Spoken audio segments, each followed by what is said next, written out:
16 सोमवार व्रत कथा। मृत्युलोक में भ्रमण करने की इच्छा करके एक समय श्री भूतनाथ भगवान भोलेनाथ माता पार्वती के साथ मृत्युलोक में पधारे। भ्रमण करते करते दोनों विदर्भ देशांतर्गत अमरावती नाम की अति रमणीक नगर में पहुंचे। अमरावती नगरी अमरापुर के सदृश सब प्रकार के सुखों से परिपूर्ण थी। उसमें वहां के महाराज द्वारा बनवाया हुआ अति रमणीक शिवजी का मंदिर भी था। भगवान शंकर भगवती पार्वती के साथ उस मंदिर में निवास करने लगे। एक समय माता पार्वती भगवान भोलेनाथ को प्रसन्न देखकर मनोविनोद करने की इच्छा से बोली, हे महाराज, आज तो हम दोनों चौसर खेलेंगे। शिवजी ने प्राण प्रिया की बात को मान लिया और चौसर खेलने लगे। उसी समय मंदिर का पुजारी ब्राह्मण मंदिर में पूजा करने आया।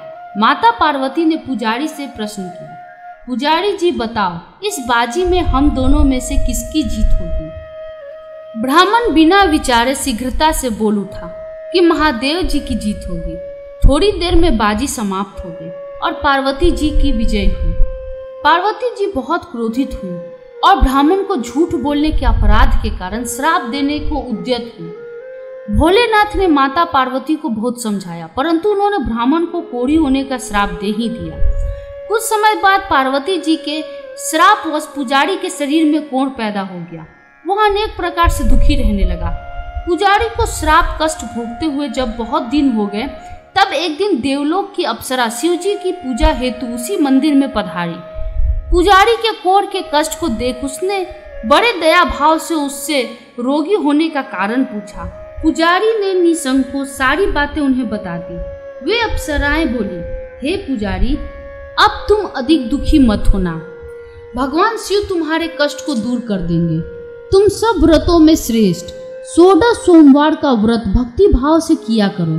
पुजारी ने अप्सरा से विनम्र भाव से 16 सोमवार व्रत की विधि पूछी। अप्सरा ने बताया, सोमवार को भक्ति के साथ व्रत करें, स्वच्छ वस्त्र पहने, संध्या व उपासना के बाद आधा सेर गेहूं का आटा ले, उसके 3 अंग बनाए और घी, गुड़, दीप, नैवेद्य, पूंगी फल, बेलपत्र, जनेऊ, जोड़ा, चंदन, अक्षत, पुष्प आदि के द्वारा प्रदोष काल में भगवान शंकर का विधि से पूजन करें।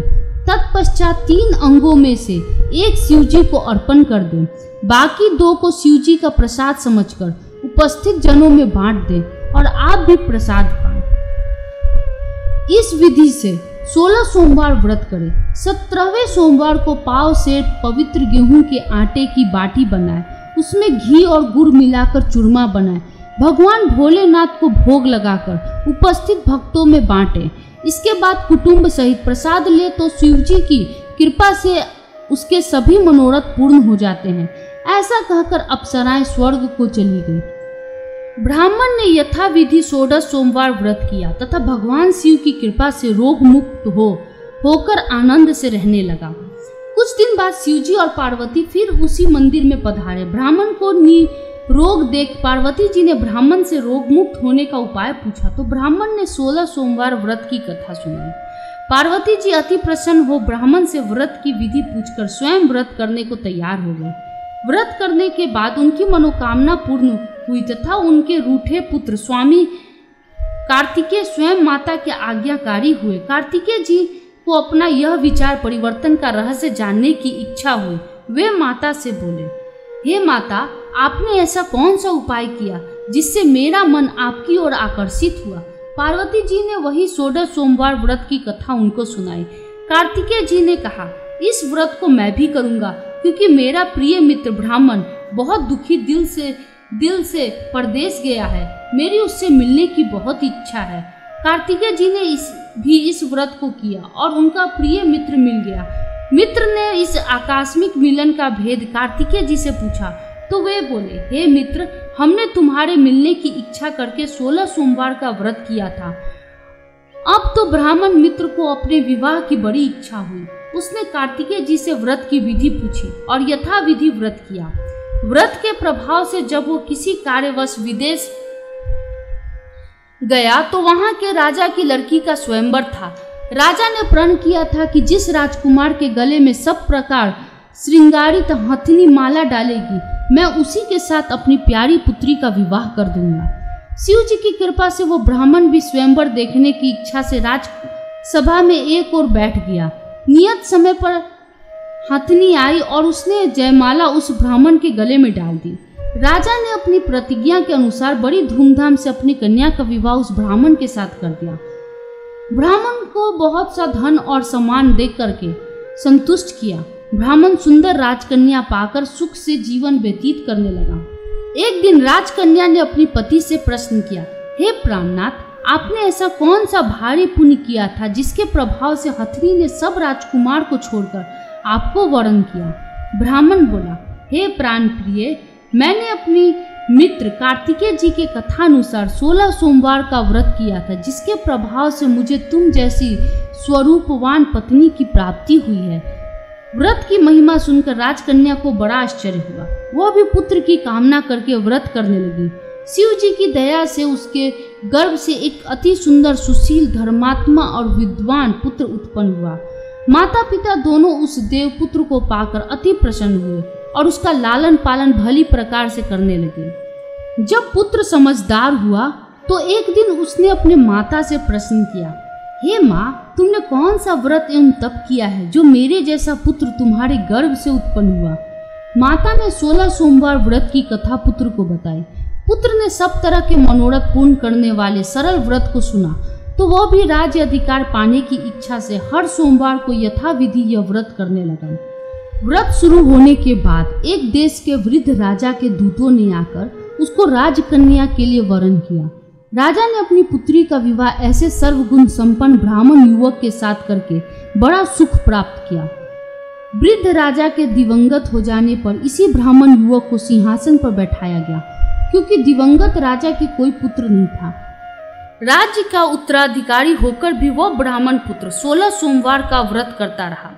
जब 17वां सोमवार आया तो विप्र पुत्र ने अपनी प्रियतमा से पूजन सामग्री लेकर शिव पूजा के लिए शिवालय में चलने को कहा, परंतु उसकी पत्नी ने उसकी आज्ञा की परवाह न की। दास दासियों द्वारा सब सामग्रियां शिवालय भिजवा दी, परंतु आप नहीं गई। जब राजा ने शिव जी का पूजन समाप्त किया तब आकाशवाणी हुई, हे राजा, अपनी इस रानी को राजमहल से निकाल दे, नहीं तो यह तेरा सर्वनाश कर देगी। आकाशवाणी सुनकर राजा के आश्चर्य का ठिकाना नहीं रहा। उसने मंत्रणा गृह में आकर अपने सभासदों को बुलाकर पूछा कि हे मंत्रियों, मुझे आज शिवजी की आकाशवाणी हुई है कि राजा तू अपनी इस रानी को निकाल दे, नहीं तो ये तेरा सर्वनाश कर देगी। राज्य में मंत्री तथा सभासद आदि सब विस्मय और दुख में डूब गए, क्योंकि जिस कन्या के कारण राज्य मिला है, राजा उसी को निकालने का जाल रच रहा है। यह कैसे हो सकेगा? राजा ने अपनी पत्नी को राजमहल से निकाल दिया। रानी दुखी हृदय से भाग्य को कोसती हुई नगर के बाहर चली गई। बिना पद त्राण, फटे वस्त्र पहने, भूख से दुखी धीरे धीरे चलकर वह एक ग्राम में पहुंची। वहां एक बुढ़िया सूत काट कर बेचने जाती थी। रानी की करुण दशा देखकर बोली, चल तू मेरा सूत बिकवा दे, मैं वृद्ध हूँ, भाव नहीं जानती हूँ। यह बात सुन रानी ने बुढ़िया के सिर से सूत की गठरी उतारकर अपने सिर पर रख ली। थोड़ी देर बाद आंधी आई और बुढ़िया का सूत पोटली सहित उड़ गया। बेचारी बुढ़िया पछताती रह गई और रानी को अपने से दूर रहने को कहा। उसके बाद रानी एक तेली के घर गई तो शिव जी के प्रकोप के कारण तेली के सब मटके उसी क्षण चटक गए। तेली ने भी रानी को अपने घर से निकाल दिया। अत्यंत दुख पाती हुई रानी एक नदी के तट पर गई तो नदी का समस्त जल सूख गया। तत्पश्चात रानी एक वन में गई। वहां सरोवर में पानी पीने गई। उसके हाथ का स्पर्श होते ही सरोवर का नील कमल के समान जल असंख्य कीड़ामय होकर गंदा हो गया।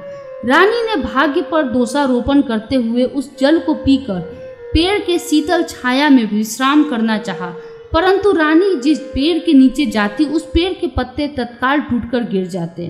वन सरोवर जल की ऐसी दशा देख गौ चराते गवाले ने अपनी गुसाई जी से, जो उस जंगल में स्थित मंदिर में पुजारी थे, यह बात बताई।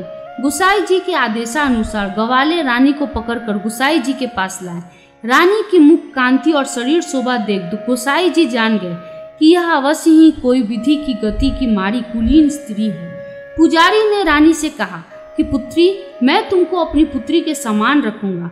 तुम मेरे आश्रम में ही रहो, मैं तुमको किसी प्रकार का कष्ट नहीं दूंगा। गुसाई जी के वचन सुनकर रानी को धीरज हुआ, वो आश्रम में रहने लगी। रानी जी भोजन बनाती, उसमें कीड़े पड़ जाते, जल भर कर लाती, उसमें भी कीड़े पड़ जाते। रानी की यह दशा देख गुसाई जी भी बहुत दुखी हुए और रानी से बोले, हे बेटी, तुम्हारे ऊपर कौन से देवता का कोप है जिससे तुम्हारी ऐसी दशा है? पुजारी की बात सुन रानी ने शिवजी महाराज के पूजन का बहिष्कार करने की बात बताई तो पुजारी शिवजी महाराज की अनेक प्रकार से स्तुति करते हुए रानी से बोले, पुत्री, तुम सब मनोरथ पूर्ण करने वाले 16 सोमवार व्रत को करो, उसके प्रभाव से अपने कष्ट से मुक्त हो सकोगी। गुसाई जी की बात मानकर रानी ने 16 सोमवार व्रत 17वें सोमवार को विधि विधान सहित पूजन किया। उस पूजन के प्रभाव से राजा के हृदय में विचार उत्पन्न हुआ कि रानी को गए हुए बहुत समय व्यतीत हो गया, न जाने कहाँ कहाँ भटकती होगी, उसे ढूंढना चाहिए। यह सोच रानी को तलाश करने के लिए राजा ने चारों दिशाओं में दूत भेजे। वे दूत रानी को ढूंढते हुए पुजारी के आश्रम में पहुंचे। वहां रानी को पाकर पुजारी से रानी को अपने साथ ले जाने का आग्रह करने लगे, परंतु पुजारी ने मना कर दिया। दूत चुपचाप लौट आए और महाराज को रानी का पता बतलाया। रानी का पता पाकर राजा स्वयं पुजारी के आश्रम में गए और पुजारी से कहा, महाराज, जो देवी आपके आश्रम में रहती है वह मेरी पत्नी है। शिव जी के कोप से मैंने इसका त्याग कर दिया था। अब इस पर से शिव जी का प्रकोप शांत हो गया है, इसलिए मैं इसे लेने आया हूँ। आप इसको मेरे साथ जाने की आज्ञा दीजिए। गोसाई जी ने राजा के वचन को सत्य समझकर रानी को राजा के साथ जाने की अनुमति दे दी। गोसाई की आज्ञा पाकर रानी प्रसन्न होकर राजा के साथ महल में आई। नगर वासियों ने नगर द्वार तथा नगर को तोरण एवं बंधनवारों से विविध विधि से सजाया। घर घर में मंगल गान होने लगा। पंडितों ने विविध वेद मंत्रों का उच्चारण कर अपनी राजा रानी का स्वागत किया। ऐसी अवस्था में रानी ने पुनः अपनी राजधानी में प्रवेश किया। महाराज ने ब्राह्मणों को अनेक तरह से दान आदि देकर संतुष्ट किया। याचकों को धन धान्य दिया। नगरी में स्थान स्थान पर सदा व्रत खुलवाए, जहाँ भूखे को भोजन मिलता था। इस प्रकार से राजा शिवजी की कृपा का पात्र हो राजधानी में रानी के साथ अनेक तरह के सुखों का भोग करता 16 सोमवार का व्रत करने लगा। विधिवत शिव पूजन करते हुए इस लोक में अनेक सुखों को भोगने के पश्चात दोनों शिवपुरी को पधारे।